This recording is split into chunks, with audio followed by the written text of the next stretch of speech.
यानी कॉरेस्पॉन्डिंग होना चाहिए। 12 o'clock वो आपको प्रैक्टिकली करके दिखाता हूँ। ठीक है। अभी जैसे इसमें फर्स्ट ब्रांच जो है फ्रंट ये है हमारा जी, तो राइट पे जा रही है जी, तो इसको हमने ये अबाउट 4 to 5 o'clock बनता है। ठीक तो है जी। इसी पे हम इस ब्रांच को शेप देते हैं। अच्छा, बोनसाई में स्ट्रेट लाइंस नहीं होती, कर्व्स हैं। कर्व्स होती हैं, हाउ नाइस। क्योंकि स्ट्रेट लाइन आप देखते हैं तो यंग प्लांट जो होता है वो स्ट्रेट जाता है। हमने इम्प्रेशन देना है एक ओल्ड ट्री का, जी, तो ओल्ड ट्रीज जितने भी होते हैं उसमें कर्व्स और कर्वेचर्स काफ़ी होते हैं, सही। तो हमने वो इम्प्रेशन यहाँ पे क्रिएट करना होता है। ठीक है जी। तो अब जैसे ये ब्रांच बिल्कुल स्ट्रेट है, इसको हम कर्व दे देंगे। आप देख रहे हैं कि ट्रंक भी जो है ना कर्व थोड़ा है, कर्व्ड है जी। तो यही फ्लो जो है आप ब्रांचेस में भी लेके आएंगे। ठीक है जी। तो इसको हम थोड़ा सा, अगर मैं इसको अपनी तरफ कर लूँ जी, और या मैं इस तरफ हो जाऊँ जी, और इसको ये देखें एक रफ सा इसको कर्व्स दे दिया हमने, ठीक है जी। इस साइड से भी और इस साइड से भी देंगे। ठीक है जी। फिर हमने ये दूसरी ब्रांच को देना है। जी, ये 4 to 5 o'clock हो गई।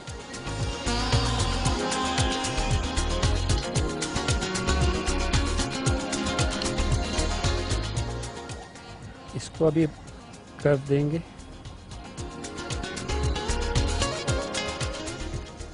अच्छा, ये 4 to 5 o'clock हो गई, ये 7 to 8 o'clock हो गई और ये हम 12 o'clock ले जाएंगे ब्रांच को। ठीक है जी। अच्छा, ब्रांच मोड़ते हुए बहुत एहतियात करें। आप ये देखें कि ब्रांच में जितनी जगह है मुड़ने की उतना उसको मोड़ें, उससे ज़्यादा ना मोड़ें वरना टूटेगी। वरना टूटेगी।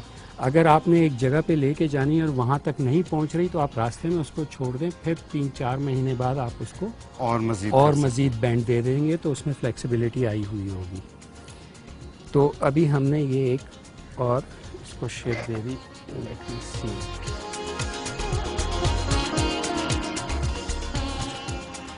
एक ब्रांच के ऊपर दूसरी ब्रांच नहीं आनी चाहिए, वरना जब लाइट पड़ेगी तो इसको लाइट नहीं मिलेगी। अगर ऊपर वाली ब्रांच की वजह से तो नीचे वाली ब्रांच जो है वो सूख जाएगी। ठीक है जी। तो आपको ब्रांच की, अभी ये 3 ब्रांचेस तो हो गई, अभी चौथी ब्रांच जो है वो हमें आगे की तरफ लेनी है। ठीक है। लेकिन ये कोई इतना हार्ड एंड फास्ट रूल नहीं है। अभी जैसे आप देखें कि इसमें ये ब्रांच जो है ये फ्रंट से पहले आ गई है तो कोई मसला नहीं है, आप उसको शेप दे दें। ये एक थिन ब्रांच हमसे पहले रह गई थी, इसको हम दोबारा काट देते हैं।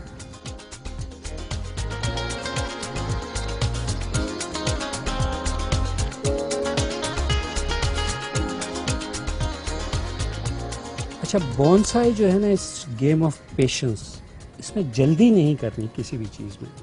आपने कहीं से काटना है तो give it a second thought. Cut गया तो दोबारा नहीं लगेगा। सही। अभी मैं सब ब्रांचेस को इसके इसी तरह शेप दे देता हूँ।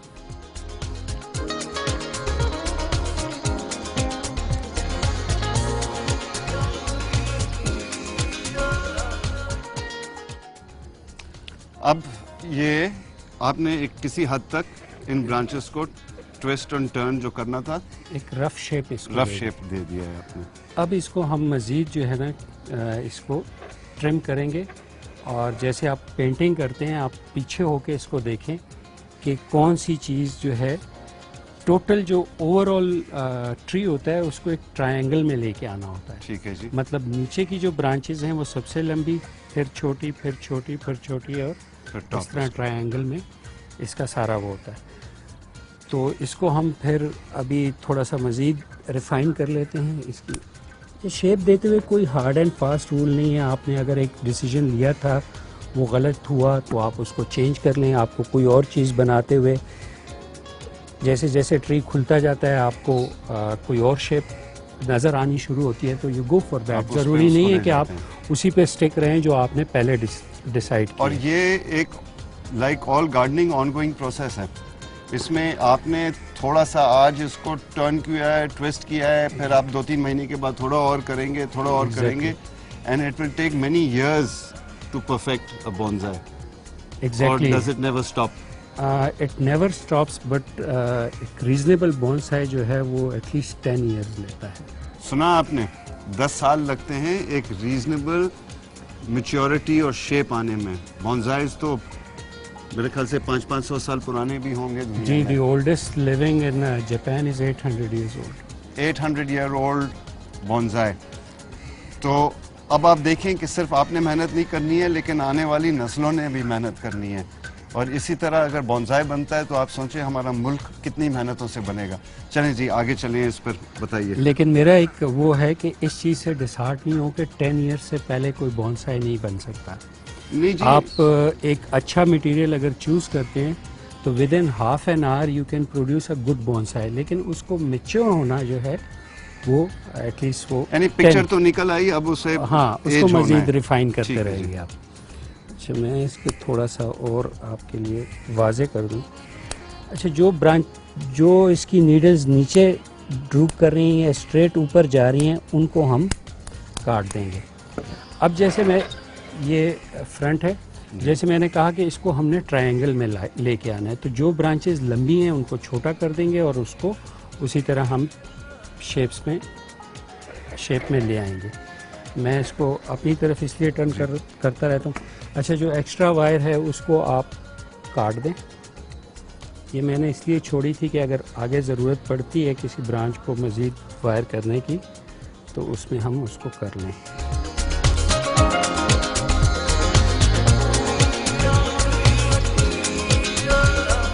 जैसे मैंने कहा कि आप ज़्यादा रहने दिया करें, आस्ते आस्ते काटते हुए आस्ते पीछे आस्ते चले काटें। ये नीचे जो ड्रूप कर रही हैं इनको हटा देंगे।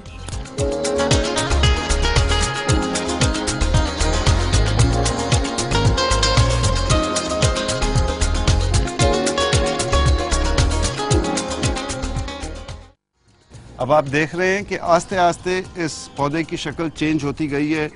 इसकी ब्रांचेस को पहले छोटी बहुत ट्रिमिंग की गई, फिर उसके ऊपर वायर बांधा गया, फिर वायर बांध के उनका थोड़ा सा शेप निकाला। उसके बाद जो एक्स्ट्रा उसमें ग्रोथ है वो काट दी गई। जितनी ब्रांचेस में से पत्ते नीचे की तरफ निकल रहे थे वो इन्होंने ट्रिम कर दिए हैं। ब्रांचेस की लंबाई छोटी करते गए। सबसे नीचे वाले ब्रांच सबसे लंबे होंगे, फिर आस्ते आस्ते ब्रांच छोटी होती जा रही है जब तक ये ऊपर टॉप पर आता है, ताकि ये एक पुराने दरख्त की शक्ल ले लेता है। जैसे कमांडर साहब ने कहा कि एक आधे घंटे के अंदर या 1 घंटे के अंदर एक पौधा, ऑर्डिनरी पौधा जो है वो बॉन्जाई की शक्ल ले लेता है। ये इस वक्त ऑलमोस्ट हो गया है, लिटिल वेज टू गो। और उसके बाद असल काम शुरू होता है आपका सब्र का। सब्र के बगैर इनमें से कोई काम नहीं होता है, खासतौर पे गार्डनिंग तो आप सब्र के बगैर कर ही नहीं सकते। Patience is the virtue.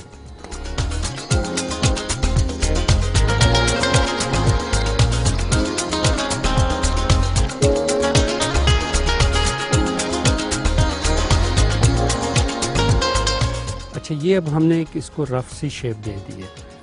अब होगा ये कि क्योंकि ये सारे ब्रांचेस सीधी थी, ये नीडल जो थी सीधी जा रही थी, अब जब हमने इनको स्प्रेड कर दिया तो ये नीडल जो हैं ये ऊपर की तरफ रोशनी की तरफ मूव करना शुरू हो जाएंगी। तो उनको फिर हम ट्रिम करते रहेंगे और इस तरह इधर पैड्स बनाते रहेंगे, इसके ऊपर से उसको ट्रिम करते रहेंगे। नीचे की ब्रांचेस जो हैं वो हम काटते रहेंगे। जो भी है इसमें यही होता है कि जो रिक्वायर्ड ग्रोथ है उसको आप छोड़ देते हैं, जो रिक्वायर्ड नहीं है उसको आप रिमूव काट देते हैं। तो अब नेक्स्ट स्टेज जो है इसकी, अब हम इसको छोटे पॉट में शिफ्ट करना। इसमें 3 मेजर टेक्निक्स होती हैं, ट्रिमिंग, वायरिंग, 2 आपने दिखा दी हमने आपको। अब तीसरी टेक्निक जो होती है वो रूट प्रूनिंग होती है। ठीक है जी। रूट प्रूनिंग मतलब रूट्स काटना। ठीक है जी। ये अक्सर लोगों के लिए काफ़ी मुश्किल वाली चीज़ है और काफ़ी डेंजरस चीज़ लगती है कि भाई रूट्स जड़ें काट दोगे तो पौधा मर जाएगा। लेकिन जड़ें हम सारी नहीं काटते। आपको याद होगा कि मैंने शुरू में कहा था कि आप मिट्टी इंटैक्ट रखें जी। उसके लिए 1 दिन पहले पानी दे दें। तो मिट्टी जब इंटैक्ट रहेगी तो फिर आपका पौधा मरेगा नहीं। ठीक है। क्योंकि आपने एक कंट्रोल तरीके से इसकी रूट्स काटनी है। नए जो शुरू करने वाले हैं उनको मैं एडवाइस करूंगा कि वो स्ट्रेट अवे प्लांट को शैलो पॉट में नहीं लेके आए। बेहतर तरीका ये है कि जो टोटल वॉल्यूम ऑफ सॉइल है उसका 1/3 जो है वो रिमूव करें और उसको किसी गमले में लगा दें। जब उसके बाद 6 महीने बाद या साल बाद, depending upon the species of the plant, juniper का साल का टाइम होता है इसका, और फाइकस और नॉर्मल जो यहाँ के लोकल ट्रीज़ हैं वो आप आफ्टर 6 मंथ्स उनको दोबारा निकाल के फिर 1/3 आप करते हुए, इस तरह करते करते उसको आप शैलो पॉट में लेके आते हैं। ठीक है जी। शैलो पॉट इसलिए नहीं लगाते हम कि वो इसका कोई इसकी रूट्स को स्टंट करने का ये कोई मकसद होता है। मकसद सिर्फ एस्थेटिक्स होती है कि अगर ये डीप पॉट में होगा तो इसके फीचर्स नुमाया नहीं होगा। बिल्कुल ठीक है। तो शैलो पॉट में हम इसलिए लेके आते हैं ताकि दरख्त के जो फीचर्स हैं वो नुमाया हो और वो आंख जो है वो सीधी फीचर्स पे जाए, ना कि पॉट पे जाए। तो इसलिए हम इसको शैलो पॉट्स में लाते हैं। दूसरा इसका हॉर्टिकल्चर रीज़न है, वो थोड़ा डिटेल में है, लेकिन किसी वक्त बात करेंगे। तो अब आप इसको जो है शैलो पॉट में आपको इसको शिफ्ट करके मैं दिखाऊंगा। ठीक है जी। मैं इसको स्ट्रेट अवे शैलो पॉट में शिफ्ट करूंगा क्योंकि मैं इसके बाद जो है इसको संभाल सकता हूँ, लेकिन नए लोग शायद ना संभाल सकें। और उसको करने के लिए आपने इसकी रूट्स की ट्रिमिंग काफ़ी करनी है। रूट्स की ट्रिमिंग, अच्छा, रूट्स में मैं एक चीज़ थोड़ी सी समझा दूं कि रूट्स में कौन सी रूट काटनी है और कौन सी छोड़नी है। जो मेन रूट होती है जिसको टैप रूट कहते हैं जी, ये कुदरत ने प्लांट को एंकर करने के लिए दी होती है, जमीन में जमाने के लिए। जिस प्लांट ये खुराक नहीं खा रही होती है, ये खुराक नहीं खा रही, कुछ भी नहीं। खुराक जो खा रही होती है पतली फाइब्रस रूट्स जो होती हैं वो खुराक की रूट्स होती हैं। ठीक है जी। तो हमें क्योंकि एंकरिंग की ज़रूरत नहीं है, हम तो पॉट में लगा रहे हैं, तो हम टैप रूट काट देते हैं और जो सरफेस के साथ शैलो रूट्स होती हैं, जो फाइब्रस रूट्स होती हैं, उनको हम छोड़ते हैं। ठीक है जी। इसीलिए पौधा इस टेक्निक से मरता नहीं है। ठीक है। अब हम इसको करेंगे शैलो पॉट में लाने के लिए। तो पहले ही हम मिट्टी हटा चुके हैं, कुछ मज़ीद इसको वो कर लेंगे।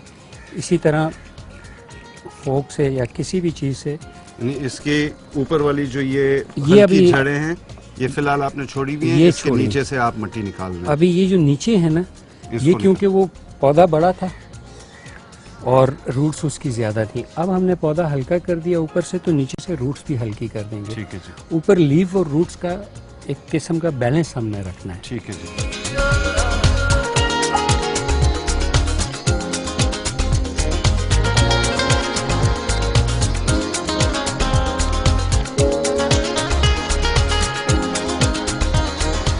ये वो टैप रूट है जो मैंने काट दी है। इसको मज़ीद अब हम छोटा कर रहे हैं ताकि शैलो पॉट में फिट आ जाए।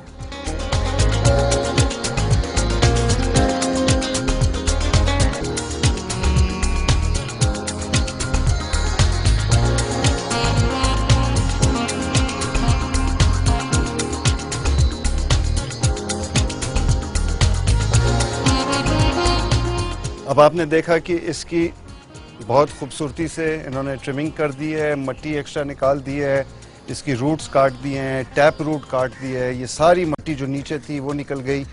लेकिन इस तरह किया है कि ये हिस्से में जो मिट्टी है वो साबुत है, उसके रूट साबुत हैं, आगे से भले कट गए हैं, लेकिन ये मिट्टी अभी अपनी इंटैक्ट है। इसे अब पॉट किया जाएगा शैलो पॉट के अंदर, जो बहुत ज़्यादा गहरा नहीं है। आपको दिखाते हैं, ये कमांडर साहब ने जो है पॉट सेलेक्ट किया है। आप देखें, छोटा सा गमला है, ये ज़्यादा से ज़्यादा 3 इंच गहराई का गमला है और